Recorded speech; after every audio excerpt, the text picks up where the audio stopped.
Are we going to dive in? Are we all ready? Yeah, let's do it. I'm just waiting for you to sort your life out here. Like you're My life is perfectly sorted. Okay. Into despair and outrage. Oh, no. And other sortable categories. Okay. Those are some great bins you've got going on there.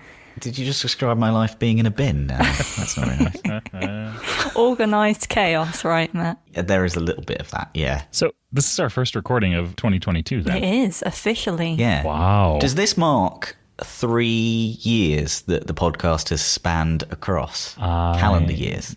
That sounds right, actually. It could even be 4, but let me check. Ooh. It's not 4, is it? Our first episode was September 6th, 2018. That's when it went live. Really? That is 4 years. So this is 4 years, yeah. Wow. Okay. We've spanned across 4 years. I think that's quite impressive. Yeah, for sure. Time to wrap it up, I think. Have we got any better over that time? Have we got gradually worse? No, the thing is, we started so strong that Straight out of the gate. we've just, it's kind of been, I would say that we've definitely improved, but it's been more polishing than anything else, right? It's just been... I definitely think there's room for improvement. Given 4 years that we do span across now, it would be good if Rue stopped smacking his microphone. And whoever's taking the biggest of gulps of drink That would be me. in between sentences, that would be good. You've got to have your recording tea on the go. And also, if I could pronounce words correctly, that would be great as well. I was going to say, you're guilty of some things here, Matt.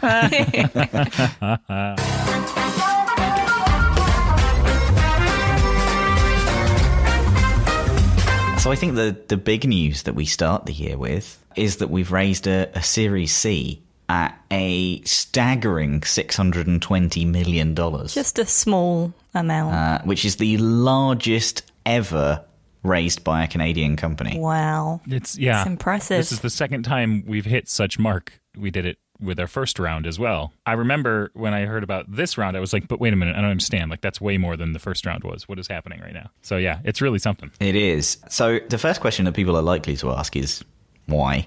And I think that we have a bigger problem to solve than we have before. The simple reason is, like, online security has escalated. We've still got content for the podcast. We haven't exactly solved the world's problems just yet. I think we have more vulnerability online than we've ever had before.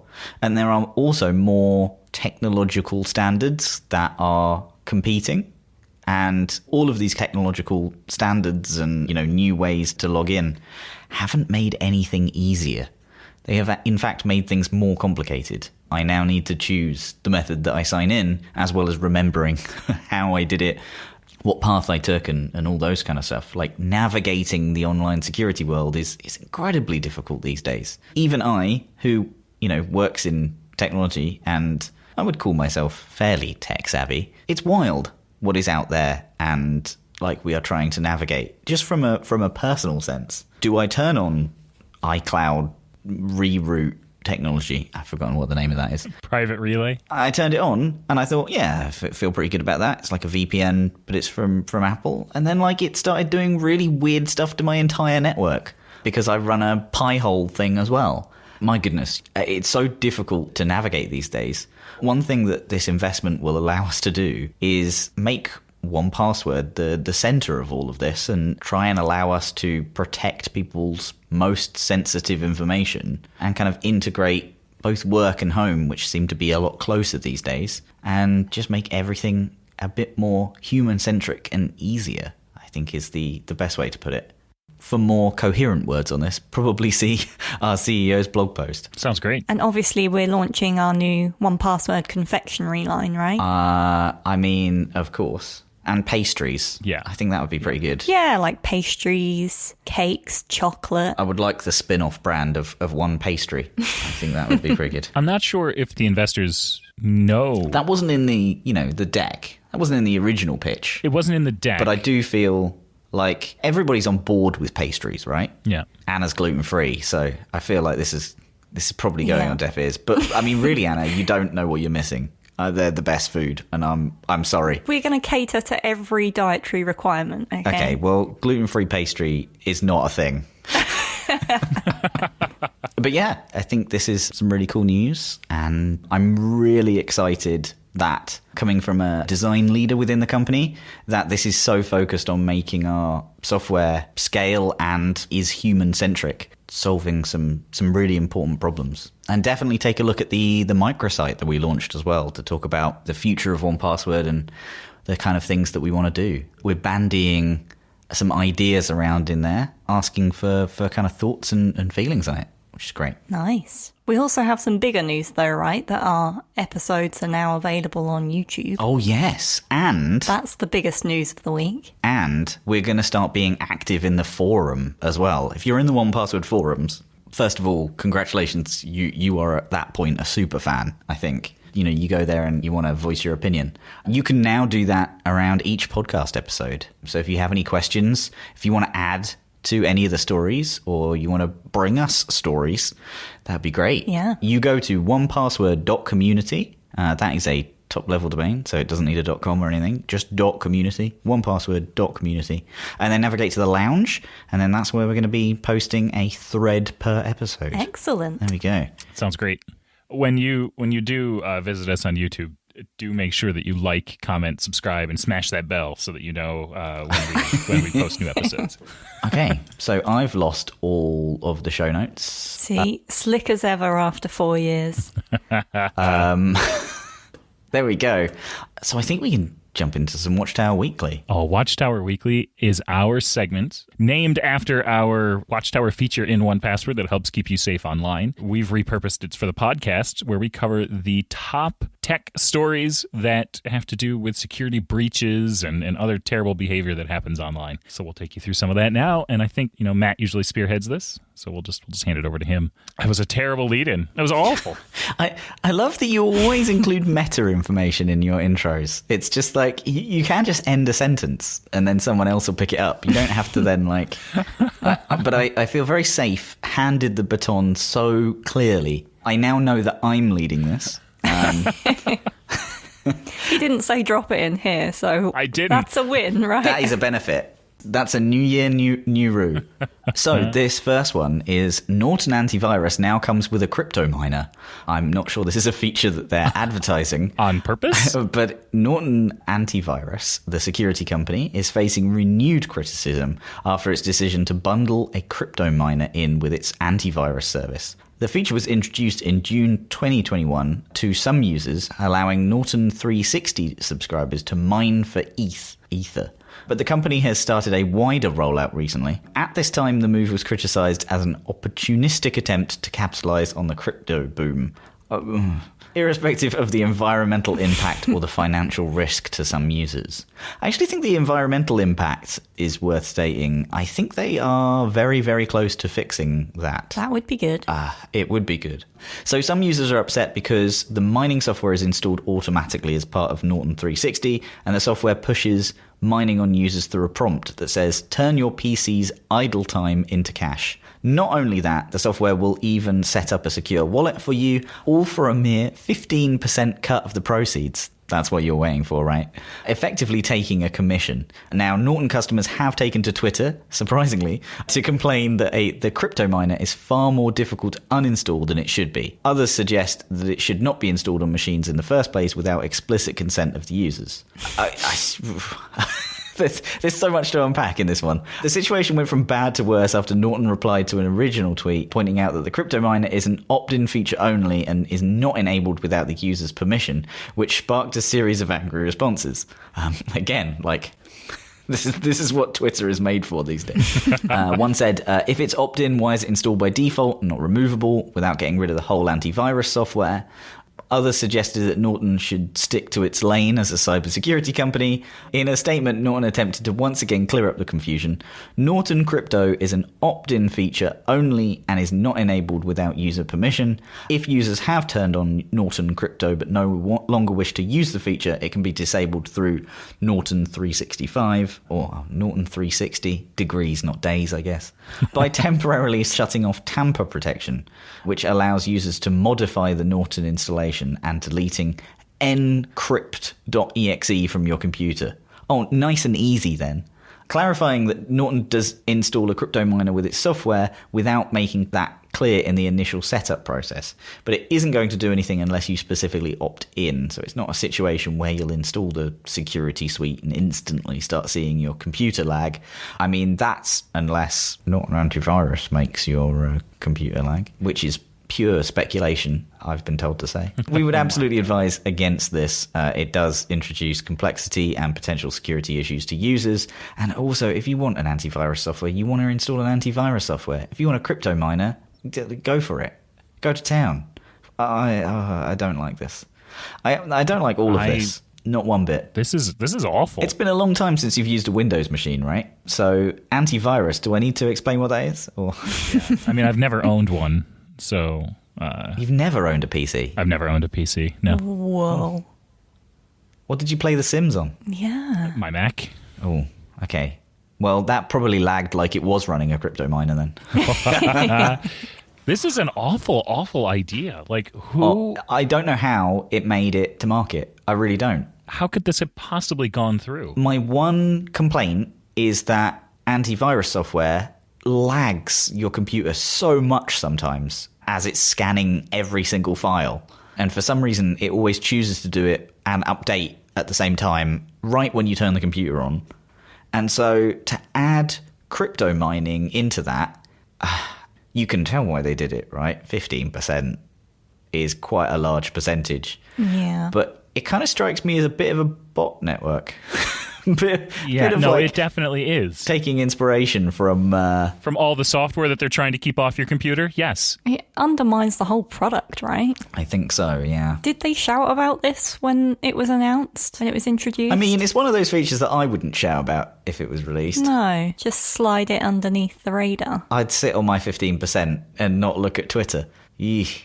I hope they make a round trip on this and point it in another direction. Yeah. Because we do need good antivirus software, but I would rather it didn't install a crypto miner by default, even if I do have to, opt in. And then if I change my mind, temporarily shutting off tamper protection and then deleting a random encrypt.exe from my computer is not what I would enjoy doing. Yeah. Okay, so this next one, Russia's FSB shuts down the notorious REvil ransomware gang. So the Russian Federal Security Service, or the FSB, recently announced that it had raided and shut down the operations of the notorious REvil ransomware gang, and in an unprecedented move, has hired every single one of them to work. No, that's not true.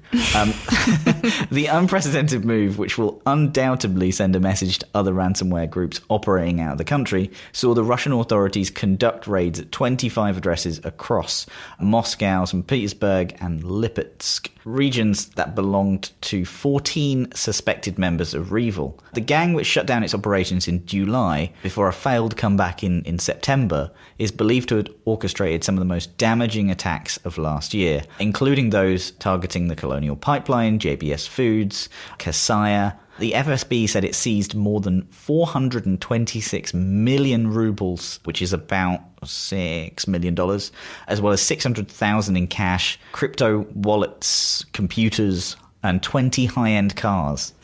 20 high-end cars. There's 14 of them and 20 cars. That means even if they travel all in their own cars, there's 6 sitting there. Yeah. That's that's a choice. Impressive math there, though. I mean, I'm known for it. The FSB said it conducted the search operation at the request of US authorities, which were notified of their results. In a statement, the FSB said, as a result of joint actions, the organised criminal community ceased to exist. That's a broad statement. The information infrastructure used for criminal purposes was neutralised. News of the FSB's surprise operation comes just 2 months after the US Department of Justice charged a 22-year-old Ukrainian citizen linked to the REvil ransomware gang. 7 other REvil gang members were also arrested throughout 2021 following operations coordinated by Europol. In July, President Biden urged Russia to follow suit, pressuring Russian President Vladimir Putin to take action to disrupt these criminal gangs. Yeah, this is pretty cool stuff. These were a major operator, and they've been effectively, a large part of them has been taken out. Am I positive that it's all of them? I highly doubt it. Think of that amount of money, like they must have been recruiting like anything. Not without, pointing fingers or anything. But the 22-year-old that was charged 2 months ago probably pointed a finger in a direction, right? Like, the timing on that. All of these people who seem to get charged from this particular ransomware group have such ostentatiously disgusting taste in everything. Like, they all wear gold trainers, drive probably Lamborghinis and Porsches and Ferraris and stuff in custom colours, it seems. That's a huge generalisation there, Matt, but I like it. Look, I'm looking at pictures and I'm making that generalisation. I'm sure there's one who's got perfectly good taste and goes for very, subtle menswear products and not in any way a caricature from Hawkeye TV series. I don't know whether you've seen that, but the tracksuit mafia from the Hawkeye TV series does strike me as very, very accurate to a member of REvil. Russian ransomware gangs. Yeah. Okay, so the spine collector. This man was arrested for using fake email addresses to steal hundreds of unpublished manuscripts, which is a lot less haunting than the name that has been given to him. Yeah, the spine collector. I don't like that. The spine collector has been haunting publishers around the world, attempting to steal manuscripts by famous authors. As Vulture describes, for years someone has been attempting to get their hands on the upcoming books by the likes of Margaret Atwood, Stieg Larsson, Sally Rooney and Ethan Hawke by creating fake domain names that appeared to be those of companies in the publishing industry. More than 160 fraudulent domains, to be precise, are said to be registered in an attempt to personate real identities of individuals from the publishing world. The domain names were confusingly similar to genuine domains, often using simple tricks such as replacing a lowercase m with the lowercase letters rn. By sending convincing emails that posed as industry colleagues, the fraudster known as the spine collector was able to trick publishers and others. I mean, the spine collector makes it really sound like a, serial killer. So he tricked these publishers and others into handing over manuscripts of books. We are used to bogus domains being used in phishing and other online attacks, but it's always been with the motivation of stealing sensitive data or raiding financial accounts. To use such simple tricks to steal unpublished books is really quite, out of the ordinary. Books were not being pirated or distributed on the internet. Ransoms were not being demanded for the safe return. Indeed, publishers and the authorities were stumped as to what the possible motive might be behind the attacks. Could it be that the attacker was just a reader who had very little patience and didn't want to wait for the book to be published? The bizarre mystery was actually solved when Filippo Bernardini, a rights coordinator at Simon & Schuster in London, was arrested this week at JFK International Airport. The US Department of Justice claims that Bernardini had been trying to steal other people's literary ideas for himself since at least August 2016. So using his industry knowledge of publishing to impersonate agents, editors, and others to fraudulently gain pre-publication access to manuscripts. So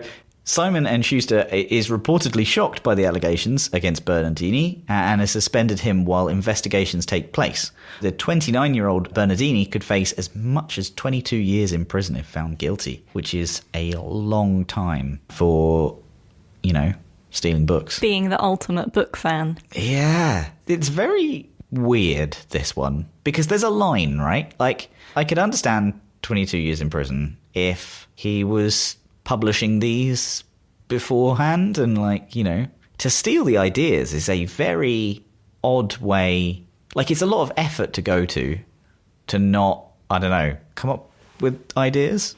Yeah. It's a really weird one. Like, he could have done so much more damage, so I can understand the large sentence possible here, but so much effort to go to for just getting a few ideas. I mean, is this guy a famous author? Yeah, I was going to say, if he was actually a published author, or whether he was just aspiring, using any extreme lengths to get there. I don't see any books by this person. No, I don't. This is an odd one. I'd be interested to know the cost of the damages of all these things put together. How many books this person did actually end up stealing and that type of stuff. But yeah, it seems like without publishing them, maybe he's just got knockoffs. Maybe he makes spoof books. Ah, yes, like Barry Trotter. There you go. Barry Trotter and the Shameless Parody. £1.49 on the Oxfam shop. I can't stand books like that. I really can't. And Barry Trotter and the Unnecessary Sequel. Yeah, sums it up. Who's buying these? Maybe the whole thing is a book. Like maybe this is the story. Oh. It's research. That would be a pretty good story. No, but I mean, like this series already has a title, like The Spine Collector. Oh. It's perfect. Yeah. Okay, so this last one. A teen hacker has gained remote control over 20 Teslas. This week, a teenager reported that he's gained remote access to around 24 Teslas in multiple countries and is trying to contact their owners. Yeah, I'm sure he is. The list of things he can do to those affected vehicles is long and dangerous. So the 19-year-old security specialist, David Colombo. Oh, yes. What a name. Yes. That's solid.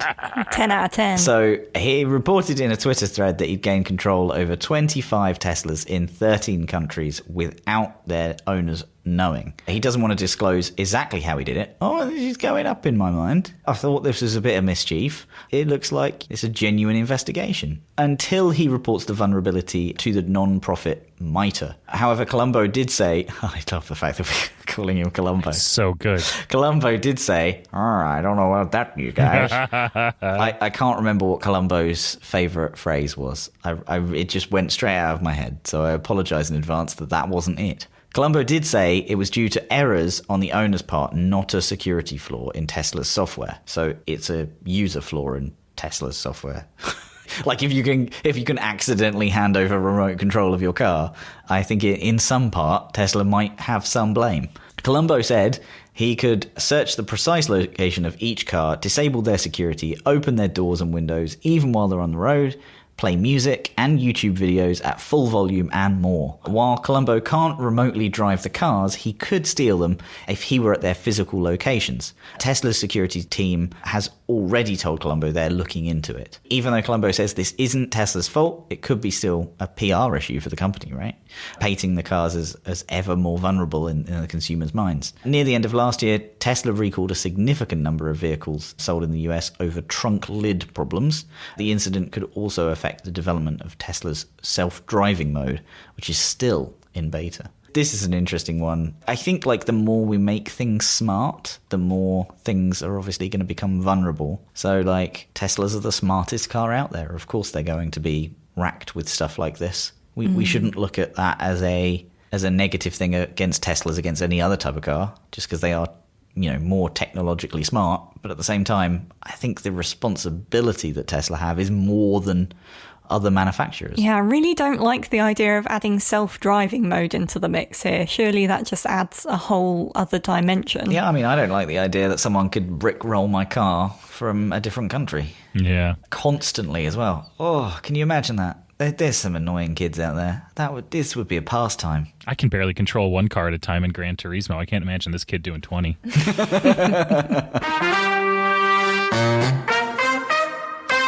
All right. Well, everyone, welcome to New Year, New Securi-me, the wonderfully titled by Anna section where we talk about how to declutter your digital life and the security tips that can fall out of doing just such a thing. So let's talk a little bit about why decluttering your digital life is beneficial. By reducing what digital clutter you have to manage, you're reducing the potential for threats to enter your space. Threats digital decluttering helps prevent include things like data breaches. So deleting old accounts removes private information from the potential of being accessed and used. Data breaches, also shoring up your account security, reduces the risk of past breaches compromising accounts. You reduce the possibility of phishing attempts. Reduced incoming emails means it's easier to spot those phishing attempts. You reduce the potential for hacks. Every browser plugin, app, or software you use increases your potential to be hacked. By reviewing and reducing the number you are using, you're reducing your exposure to risk. We do have some relevant blogs about this exact thing, so we'll link those in the show notes. You can go check those out. The other thing you can do heading into the new year is to organize your devices. Review what computers, what cloud storage, external storage, mobile devices, etc. I know for me personally, as I get new devices, if I get new devices, I don't always decommission the old ones, and they will just hang out on my account, on my iCloud account, and they have access to my information there. I mean, these things are in a drawer safely in my house, sure, but I could certainly decommission those and send them in for recycling and just eliminate the possibility of them ever being used against me. You should delete apps that you don't use anymore, uninstall programs that you don't use anymore. Make sure that you're running the most recent updates. Turn on automatic updates. And this was something that was really hammered home for me by one of our security folks, Jeffrey Goldberg, friend of the show, Jeffrey Goldberg, that every software update that a company pushes out is good to install, especially your operating system vendors, because they usually contain security fixes, and you want to be running those latest updates so that you have those latest security updates. Wipe and destroy old devices. I talked about that a little bit. You could repurpose them. There's always the old picture frame recycling that you can do. Take an old device and turn it into a digital picture frame and stick it somewhere in your house. You should audit permissions on your mobile apps and within websites. So, hey, how quickly do we tap? Yes, just give this thing access to my location. Going and reviewing those privacy settings within your devices or your operating system's system settings. Go and see what apps have access to what things. Nice. And we also have some more tips around cleaning up your email. So it's probably an obvious one, but you can delete your old emails, or if you don't have time, just archive them. You retain access to them, but you get to start at inbox zero. I always think there's some glorification around inbox zero. What do you think, Matt? Yeah, I mean, my inbox has never been at zero, and No. I'm an okay, happy human. Yeah, I think having that as a goal can pique a lot of anxiety. What I like to do is to kind of treat my inbox as a to-do list and then sort the rest into bins and folders. I think this might cause more anxiety for some people, but for me, it helps me sort of see what I need to address, what I need to act on, but also it kind of takes the pressure off me to get to zero in my inbox. I also think there's some emails that specifically kind of give access to random stuff and, have account details in and that type of thing. When I find one of those, if I'm in the right mood, which is, that I want to work on stuff, I will search by that email address and then just delete all of those emails. Because, I do like having an email history of stuff. I email people all the time and forget. And then I can just search and go back to them. So, I do keep a lot of old emails, archiving them and all that kind of stuff is okay. But from a particular security stance, the thing that I do like to do is if something does keep sending me magic links that last a bit too long, I will just search all of those and properly bin them. But it does mean that if anybody did manage to get access to my email, as detrimental as that would be, those emails wouldn't be there. So, I think it's worth thinking about setting up a system like Matt has done to handle new emails as they come in. If you don't have one already, maybe organising into folders and bins. And you can also spend some time unsubscribing from mailing lists that you no longer care about. So I have a reminder set up to do this at the start of each month, and I just go through, and it really helps me keep on top of everything and remove the stuff that's not adding any value, which also possibly contains personal information as well. Very nice. And then on a similar theme, we have some tips around deleting your old accounts. It's an easy one, but deleting accounts you no longer use reduces the risk of them ever being breached as they no longer exist. So I think it's important to remember that abandoned accounts are still full of personal and private information, everything from, date of birth to credit card numbers. And you can actually use 1Password to identify all your accounts here and then just work your way through and check which ones you no longer need and get deleting them. I love doing this. If you sort all of 1Password by date created oldest first, you can find some ancient things. I've got a Virgin Mobile account when I lived in another country. I've just logged into there. It still works. It has my new mobile number in there and all sorts of stuff like that. So that's not great. That's gone. Managed to shut down that account. Nice. All sorts of stuff like that. It's crazy how many accounts you actually forget because you created them for a one-time use, or you created them 5-7 years ago. So it's definitely a good thing to have a bit of a declutter of your accounts. So another thing that you can do is review your web browser. If you don't, constantly change and clear all the history of everything, going in there and every now and then cleaning your cookies and your browsing history. And also, I think a big one for security is reviewing plugins. People add plugins all the time for all sorts of things, and you just don't need them most of the time. And then when you stop using a service, it's still kind of hanging around. The permissions of that might be a bit invasive. It might be reading every web page, and that service then might have a data breach. So always good to review those and remove any that you don't need. Another thing is reviewing and updating the actual browser security and privacy settings. There are so many these days, and you can probably push it a bit further than the default. I always like to make sure that I'm doing that on any web browser. If you've got anything as well in your reading list, or bookmarks that you don't want, or point out websites that you don't really want in there anymore, if you haven't read it by now, probably remove it. Clean that right up. It no longer is accurate or up to date at this point, so you probably don't need to keep it around anymore. Exactly. The other thing is to check and remove unnecessary connected apps on all of your social media bits. I found out the other day that I had Tweety, which connected to my Twitter account, which I don't think has been an app for a good long while. Do you remember that one? I think it was the first ever third-party Twitter app. Oh, yeah. Yeah, absolutely. It was great. It was a really good app. Actually, I believe that Tweety was acquired by Twitter and became the official Twitter app on Mac. I think it was, yeah. So yeah, it's a good idea to clean out those, especially if they're from like 2012. Pair them back to the essentials. Nice. And then, of course, the last thing that we can all do is organize 1Password. You can archive old logins that you don't need anymore. I did this a couple years ago, and I had a lot of sites that don't even exist anymore, and just either deleted them or archived them. You can tag items within 1Password to group them together into different organizational blocks, such as health or finance. I have one for death beneficiaries, actually, so that if something ever goes wrong, like all of the items that would give a will executor access to our accounts are all tagged with the same thing. You can check which logins you use very frequently and make sure that they're marked as favorites so that you have them always available. You can enable two-factor authentication through Watchtower. You go through Watchtower and it will list out all of the websites or all of the logins that you have that have two-factor authentication available, and go enable that. Checking on Watchtower in general is a great idea to see when you have duplicate passwords or compromised websites. All of that helps get you ready for a safer 2022. Very nice. Some good tips there. I think so. Okay, shall we move on to ridiculous requirements? Yes, please. So welcome to Ridiculous Requirements, the game where we work together to come up with the passwords not advised that fit the honestly terrible requirements.